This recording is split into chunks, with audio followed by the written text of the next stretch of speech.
had something else planned for you that day. At 7:55 a.m., the Imperial Japanese Navy approaches and launches 183 fighters and bombers from Japan's first air fleet toward Pearl Harbor. So confident of total surprise are the attackers that as they approach the island, the coded signal indicating a totally successful surprise raid is flashed back to the carrier task force before the first bomb falls. Tora, tiger. The signal remote radar station and B-17s dip in from the mainland. The B-17s arrive and, like America itself, find themselves in the middle of a war that had not yet been declared. Yes, this is Tora, the surprise Japanese attack on Pearl Harbor. We've taken you back to that fateful morning of December 7th, 1941. The troops on the ground when the first bomb goes off begin to mobilize and try to fight back against the marauding Japanese Zeros, Vals, and Capes. Firing the machine guns, firing the rifles, radioing for more help. Yes, this is Tora, the surprise Japanese attack on Pearl Harbor, and we've taken you back to that fateful morning of December 7th, 1941. The attack from the Japanese aircraft carriers Akagi, Kiryu, Soryu, and two new carriers, the Shogaku and Suikiku, lasts an hour and 45 minutes. As you see these airplanes flying in front of you here in Dallas, you can imagine what it must have been like with 183 Zeros, Valves, and Gates pounding Pearl Harbor and Hickam Field. When the first bombs began to fall, Army Air Corps pilots Kenneth Taylor and George Welch were just returning from a night on the town. These two brave pilots raced to their planes for aerial combat practice and quickly found themselves in the middle of the real thing. You saw the P-40 just taking off, simulating those two brave pilots. The two second lieutenants caught up with the Japanese at Iba, a Marine base and auxiliary field close to Pearl Harbor and Hickam Field. Taylor and Welch quickly ran out of ammunition, landed at Wheeler Field near the center of the island, refueled, reloaded, and took off to fight again. These two brave pilots were credited with downing 6 of the 183 Japanese planes before their own planes were disabled. Yes, ladies and gentlemen and kids, this is the recreation of Tora, the surprise Japanese attack on Pearl Harbor. We've taken you back to that fateful morning of December 7th, 1941, 7:55 a.m. The soldiers on the ground scramble to find what they can do to shoot against the 183 fighters from Japan's first air fleet. But we weren't able to overcome their surprise attack. At Pearl Harbor and Hickam Field, the devastation was awesome. Along the eastern edge of Ford Island, in the center of Pearl Harbor, 7 of our battleships lay at berth. The Oklahoma, California, West Virginia, Tennessee, Arizona, and the Nevada. The Japanese hit first with Cape torpedo bombers. The initial wave of Capes hit the Oklahoma, California, and the Nevada, the West Virginia, and a staging target ship, the Utah. These Capes that you see coming in from your left with the torpedoes hanging were equipped with designed specifically for the attack on Pearl Harbor. You see, the shallow water in Pearl Harbor would not allow the use of normal deep-running torpedoes. You see, this goes against any claims the Japanese might have had that this was an opportunistic attack. This attack was planned in advance, and the new shallow-running torpedoes is absolute proof of that. Then came the Val dive bomber. You see diving down the plane with a red tail, armed with 1,700-pound armor-busting projectiles made for 16-inch battleship guns, but converted to aerial bombs. These planes anti-aircraft fire veered the Vals away from the Nevada on the first wave, but the Arizona wasn't that lucky. As you watch that Val get ready for another dive, you can imagine what happened when a bomb stabbed the Arizona through her forward magazine and exploded, touching off more than 1 million pounds of gunpowder. The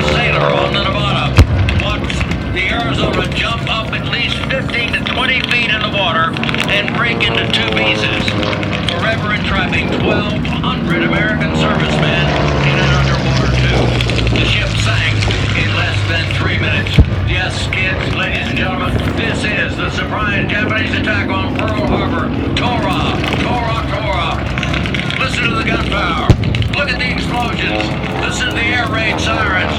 Listen to the engine in front of you. You can imagine what it must have been like that fateful morning of December 7th, 1941, when 183 fighters and bombers from Japan's first air fleet descended on Pearl Harbor and Hickam Field. Yes, you are there. The B-17 flying across the way, getting set up to attempt a landing, simulating those 16 B-17s on their way in from the mainland. The bombs continue to go off. You see the smoke coming from the engines on the marauding Japanese Zeros. The sound of the guns down here on the ground. We were caught completely by surprise at 7:55 a.m. on December 7th of 1941. That flight of B-17s coming in from the mainland arrived and are immediately attacked by the marauding Japanese Zeros. And at that time we had no B-40s in the air to run cover for them. In the confusion, the B-17s were shot at by friend and foe. The friend shooting at them from the ground. The frightened crews landed one in a pineapple field not far from Hickam Field. One B-17 pilot, Major Landon, trying to land, said, "What a hell of a way to enter a war. Out of gas, unarmed, and no place to land." 8 of the B-17s actually made it to Hickam Field. To the left, you can see the B-17 coming in for a landing. It's got one wheel down, just one wheel down on the B-17. Don't let the B-17 land with just one wheel down. Simulating Texas Raiders, the B-17 Flying Fortress.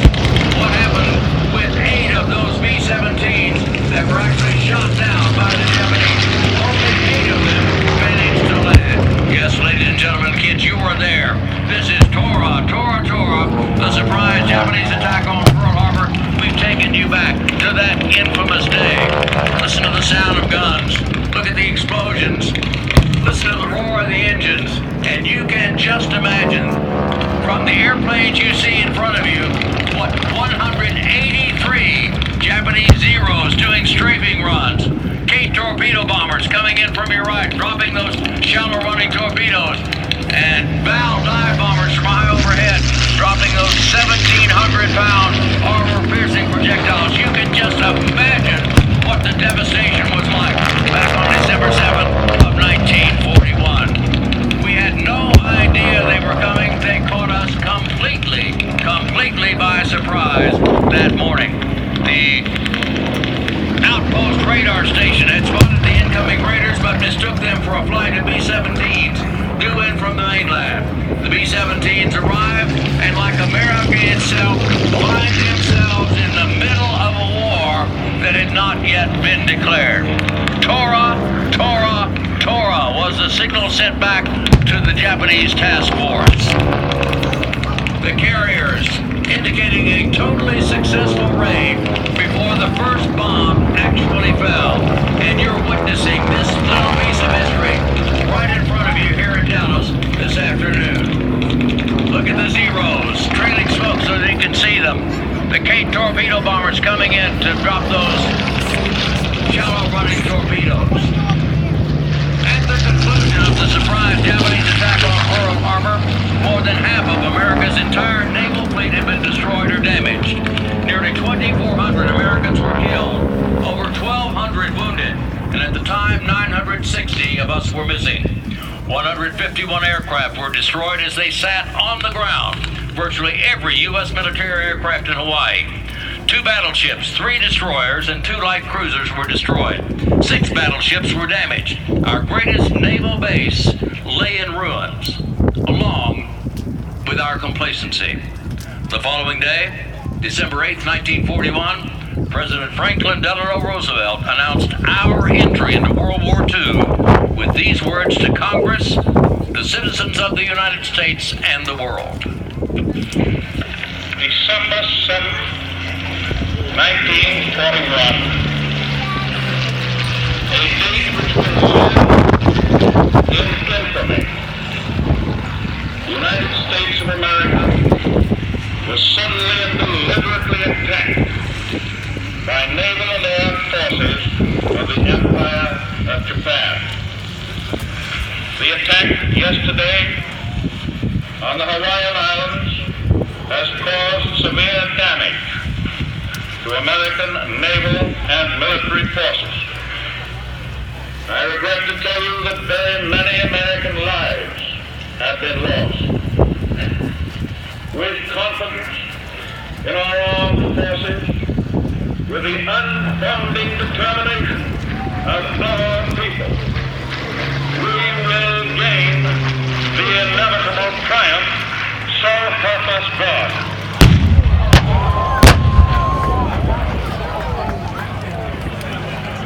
In the 44 months of fighting that followed, the United States sank every one of the Japanese aircraft carriers, battleships, and cruisers of the Pearl Harbor Strike Force. Nagasaki, the city where the special armor-busting bombs were made, was destroyed by a U.S. atomic bomb on August 9th of 1945. And when the Japanese surrender document was signed on September 2nd, among the U.S. warships in Tokyo Bay was the West Virginia. Would you please join me in a moment of silence in memory of all those who lost their lives that infamous day.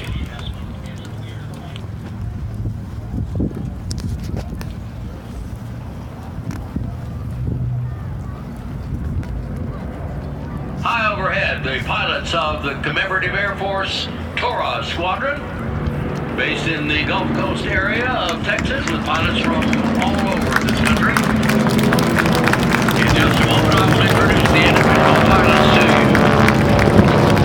On the runway in front of you, the Boeing B-17 Flying Fortress Texas Raiders, out of Hanks Airport in Houston, flown today by Buddy Cooksey and Jed Doggett.